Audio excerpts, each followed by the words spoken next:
Hi and welcome to Melioristic Wellness. My name's Andrea. If you're here, you might be a bit curious about havening, something I stumbled across several years ago when I was studying my Master of Nursing. It's an incredible technique. It's a psychosensory technique, and it's underpinned by almost 20 years of research from these two incredible doctors in the United States, Dr. Ronald and Dr. Stephen Rudin. And they became curious when someone had told them about tapping and the power of tapping, and they thought, that's just crazy. That's crazy. How could that affect well-being? How could that affect our stress levels or our sense of anxiety? And so Dr. Ronald Rudin went back to his practice where he's a medical doctor, and with consent of his clients, he did some experiments, and what he found was there were some differences that were made in these people's lives with tapping. So he got really curious, and he had already done extensive work in trauma and written articles and books on the subject. So he went into researching the different touch that you can use on different parts of the body, but he was particularly interested in what happens in our brain when touch is applied. And what he discovered was that he knew already about the amygdala, which is a little part of our brain in our limbic brain back there. And it's responsible for storing our traumatic memories. So if we have a traumatic experience and we have four things that are present at that time, we call them the event, which obviously has to happen.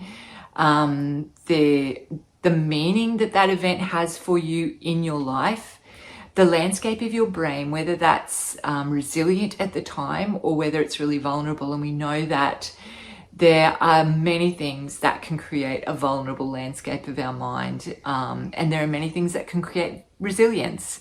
And this is something that we take into consideration when we're looking at events in our lives. And the fourth thing that needs to be there is that sense of inescapability. What they found in the research was if those four things were present, then a traumatic memory would be encoded in the amygdala. And what that essentially meant were these little receptors, through an electrochemical process, they were glued on to the postsynaptic membrane in the lateral amygdala, which is a whole lot of science. But essentially it means that these memories were stored there in the amygdala. And so if anything happened in your life, so say you were in a car accident, for example, and you were in a position in the car and you were looking at the carpet on the floor, and the carpet on the floor was a particular type of carpet, and you saw that carpet again. You might go into a building and that carpet is there, and all of a sudden you get triggered and you can feel that fight or flight response. You've got no idea what it's about. You don't know that your amygdala has gone, I need to keep her safe. This is a potential threat because last time we were in this situation, this is what happened. So it works over time to keep you safe. And as long as those little receptors, which are called AMPA receptors, are stored there and they have all of the information from that traumatic memory, they're going to come up anytime that any one of the factors that were there present at that time you had that traumatic experience, whether it be sights, smells, tastes, body postures, anything like that is also encoded in that memory. So any one of those things come to the fore in your life, then it will set off your fight and flight response. It's trying to keep you safe, but it's working overtime. So what we do in havening is these doctors found that by changing the electrical currents or the electrical brain waves, they found something astonishing happened, and that is that the glue that was holding those AMPA receptors, the little receptors on the lateral wall of the amygdala, and kept all that information in, the super glue in that were actually dissolved. And those little cells with all those memories are drawn into the neurons. So as much as you like, you can think about that past experience and you'll be able to remember it, but it will have no emotional charge for you. So once we've havened, we change the brainwaves. In changing the brainwaves, we change the electrochemical processes that are going on in your amygdala. And when we do that, there's a little thing that comes out, a substance that comes out that dissolves the superglue that holds that memory in place for you, that traumatic memory. And so after havening happens, as much as you try, you can remember the memory, but you don't have the emotional charge. So what havening does, it's a psychosensory technique where we rub our hands together. And these doctors found that when you rub your hands together, you actually get 5 times more of the delta brainwaves, which is the electrical currents we want. They're the nice, deep, slow brainwaves that go like this. When we're stressed, when we have the encoding of that traumatic memory, the brainwaves are more like this. So they're either very high beta or they go higher still and they're gamma brainwaves, really high stress, and you can feel it in yourself. But when we haven, we go right down, like through. So the top of the list is gamma, then we have beta, then we have alpha, then we have theta, then we have delta. So we're right down the bottom. So they're actually your deep sleep brainwaves. And these deep sleep brainwaves, once they're activated in our brain in a beautiful, gentle process called havening, where we use this touch, they create a different chemical process to happen in that lateral wall of the amygdala and the postsynaptic wall of the amygdala. Postsynaptic neurons, I should say. And this is how we do it. It's quite simple. So we use touch, so safe touch, therapeutic touch, and it's just like washing our hands. And you might find that when you're stressed, this is what you do. Like you've seen lots of people who do this, or they rub their thighs, their hands on their thighs. And that's because innately we're activating this system. We're pretty incredible. We have lots of intelligence. So we do that. We create 5 times more of those slow delta waves in our brain. When we rub our shoulders down to our elbows in one direction, and you want to do this touch at about 1 per second. So it's nice and steady, a beautiful firm, but not too firm pressure.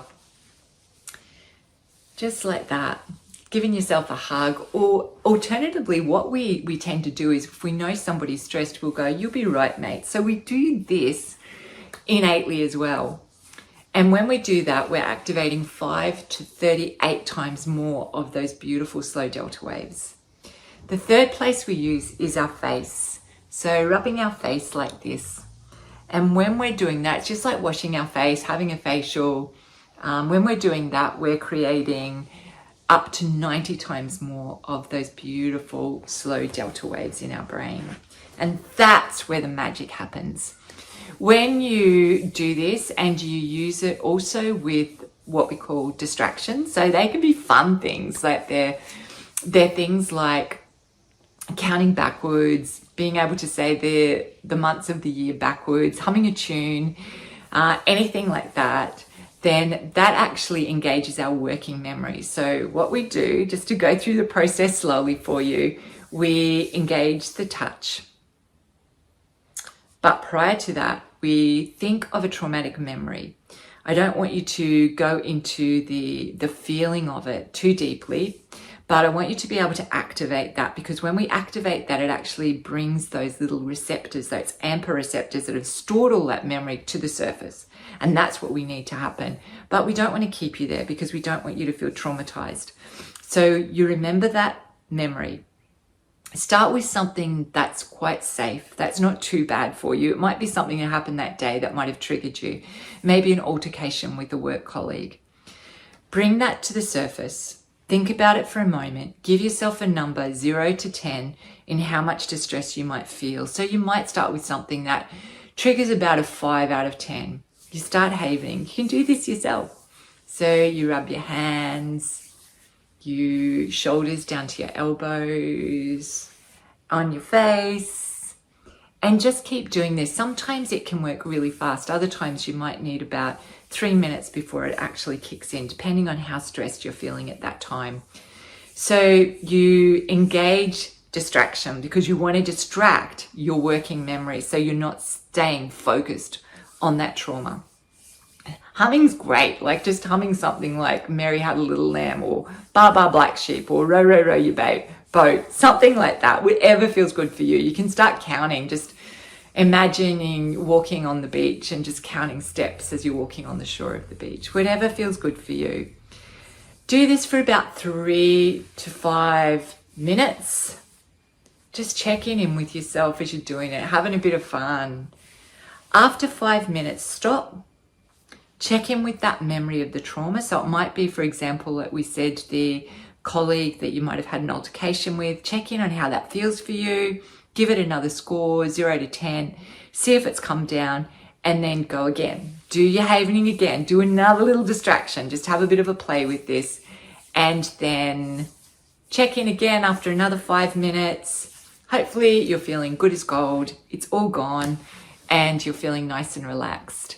The other thing that it does is, whilst you're doing this, it actually changes the landscape of your brain, and it creates a much more resilient landscape, especially if we do this regularly. So even just 3 minutes a day, doing some havening for yourself, self-havening, can change the landscape of your brain. And the way that it does this, these doctors found that it releases the really good happy hormones in your brain. So dopamine, oxytocin, GABA, and serotonin. They're all released from your brain. They flood your body with really good feeling hormone and create wellness and create resilience. So it's an awesome technique. We do a lot more when we do facilitated havening. And I suggest that if you have a pretty big trauma, please get support to do that. And you can go on havening.org. Check out the list of practitioners that are there, the certified practitioners. You want to make sure that the person you're going to see has actually got the experience and the skills that are needed to give you the best care possible. We want to be careful with you, and we want to make sure you feel safe and that you're respected. You'll find me on havening.org, or you can find me more on Melioristic Wellness. It is lovely to meet you. I look forward to seeing you again. Any questions, please reach out. I would love to talk to you. Love to give you a havening session if that is something you're keen for. Have a wonderful day. Namaste.